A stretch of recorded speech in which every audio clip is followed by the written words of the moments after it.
Éric Coatalem, bonjour. Bonjour. Vous nous accueillez dans votre superbe galerie dans un des quartiers les plus chics de Paris.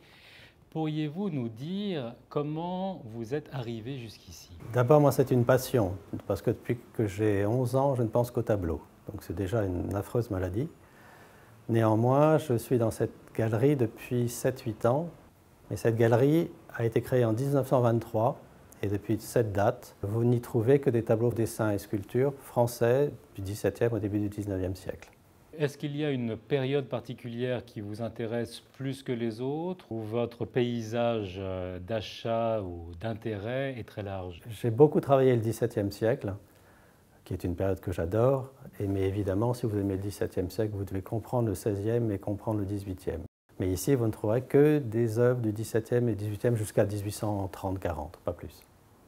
Quel était ce premier tableau à l'âge de 11 ans qui vous a fait basculer dans ce monde-là? C'est un tableau que j'ai peint. Je l'ai peint comme un affreux petit peintre amateur. Et heureusement, je me suis arrêté très vite parce que c'était assez affreux. Et j'ai commencé à faire du troc et puis acheter un tableau, 2 tableaux et à continuer. Vous avez toujours exercé à Paris? Toujours. Toujours depuis bientôt 27 ans. 28 ans même. À qui vendez-vous? Essentiellement à des grands collectionneurs et beaucoup au musée.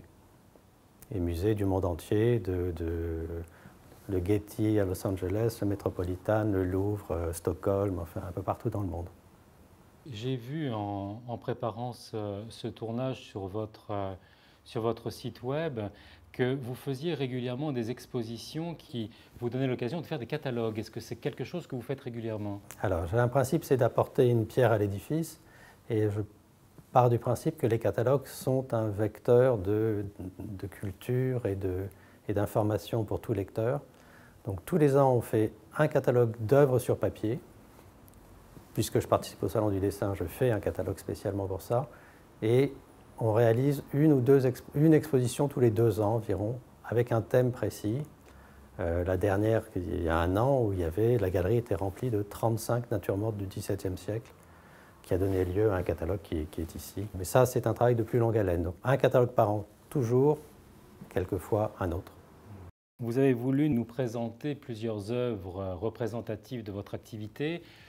L'une d'elles est juste à côté de vous. Pourriez-vous nous en parler, celle de Delacroix? Alors, c'est la limite extrême de la galerie, si je peux dire ça, puisque c'est un tableau qui est peint entre 1840 et 50. Eugène Delacroix est le peintre qu'on ne présente pas, puisqu'il est le grand peintre romantique, mais il a surtout fait un très long séjour au Maroc, d'où il est revenu avec des couleurs, des formes, des tissus et autres. Mais aussi, il a découvert, bien qu'il y avait des animaux à Paris, il a découvert tous ces animaux sauvages. Et on connaît aujourd'hui 16 tableaux représentant des félins, seulement 16 dans toute son œuvre, et 13 ou 14 sont dans les musées. Donc j'ai eu la chance d'acquérir celui-ci il y a quelque temps, et c'est un des derniers donc en main privée, mais c'est surtout un des plus agressifs, parce que si vous regardez le tigre, il sent un danger, il est aux aguets, vous voyez qu'il est en train de rugir, les oreilles sont couchées, et ça c'est un tableau qui est pour moi intéressant d'un point de vue pictural, mais surtout si vous regardez les détails ici, c'est déjà de l'impressionnisme, c'est déjà la peinture moderne. Là où vous êtes, vous voyez des feuillages ou quelque chose, de près, c'est totalement abstrait. Donc c'est une technique qui est vraiment novatrice et extrêmement ambitieuse pour ce grand peintre. Chaque tableau, il faut le replacer dans son contexte historique. Donc là, vous avez 1840-45, vous avez cette vague de l'orientalisme qui avait commencé un peu avant, mais qui bat son plein. On ne peut pas rêver de plus exotique qu'un tigre que le peintre a probablement vu à la ménagerie du Jardin des Plantes, puisqu'il y allait beaucoup. Et on sait qu'il y avait des tigres qu'il dessinait, mais peut-être l'en a-t-il vu dans d'autres contrées. Et là, c'est tout ce que j'aime, c'est-à-dire une rareté, un sujet merveilleux et une condition, parce que l'état des tableaux est important, une condition somptueuse.